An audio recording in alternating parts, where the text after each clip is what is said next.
Ex-Direktur Utama PT Jasa Marga Jalan Layang Cikampek atau JCC Joko Jiwono dan Direktur Operasional PT Bukaka Teknik Utama Sofia Balfas divonis 3 dan 4 tahun penjara dengan denda masing-masing Rp250 juta atas kasus korupsi pembangunan Jalan Tol Jakarta Cikampek 2 atau Tol Layang MBZ di Pengadilan Tipikor Selasa 30 Juli. Vonis keduanya lebih rendah dari tuntutan jaksa penuntut umum yang menuntut Joko 4 tahun penjara dan Sofia 5 tahun penjara dengan denda sebesar Rp1 miliar.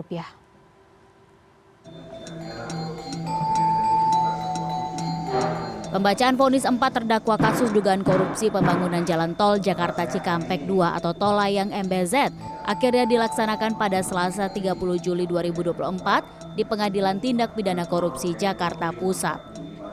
Sidang yang semula dijadwalkan pada Jumat lalu sempat ditunda karena majelis hakim menyebut putusan terhadap keempat terdakwa belum siap. Ex-Direktur Utama PT Jasa Marga Jalan Layang Cikampek atau JJC Joko Jiwono menjadi terdakwa pertama yang dibacakan vonisnya oleh Ketua Majelis Hakim Fahzal Henry. Joko Jiwono divonis 3 tahun penjara dan denda sebesar Rp250 juta yang dapat diganti dengan 3 bulan kurungan jika denda tidak dibayarkan. Vonis ini lebih rendah dari tuntutan jaksa penuntut umum yang menuntut dirinya dihukum 4 tahun penjara dan denda Rp1 miliar.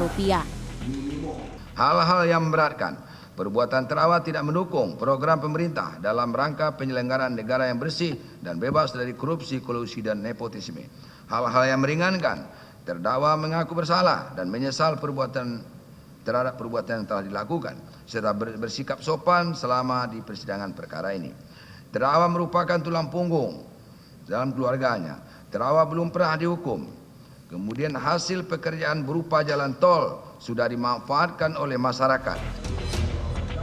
Atas vonis hakim ini, kuasa hukum Joko Jiwono menyebut akan pikir-pikir terlebih dahulu untuk memutuskan banding atau tidaknya dalam perkara ini.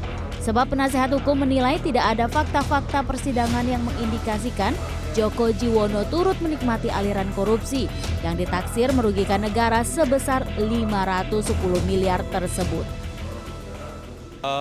Kami sebagai penasihat hukum masih belum sependapat ya dengan putusan itu, karena memang fakta persidangan kan di situ tidak ada ditemukan korupsi, karena pasal 18 tidak terpenuhi di situ. Jadi tidak ada korupsi, tapi di sini karena dianggap oleh hakim menyalahgunakan kewenangan karena sebagai jabatan, dia dikenakan pasal 3. Ya, pada saat juga di situ tidak, kalau dari fakta-fakta persidangan yang kemarin kan tidak ada kerjasama, tidak ada pengarahan, itu tidak ada.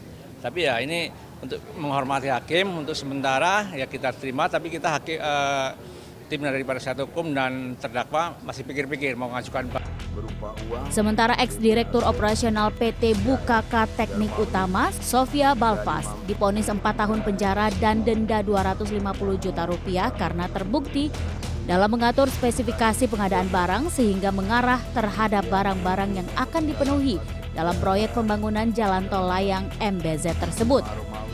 Sama seperti Joko, vonis terhadap Sofia juga lebih rendah dari tuntutan hakim yang menuntut 5 tahun penjara dan denda Rp1 miliar.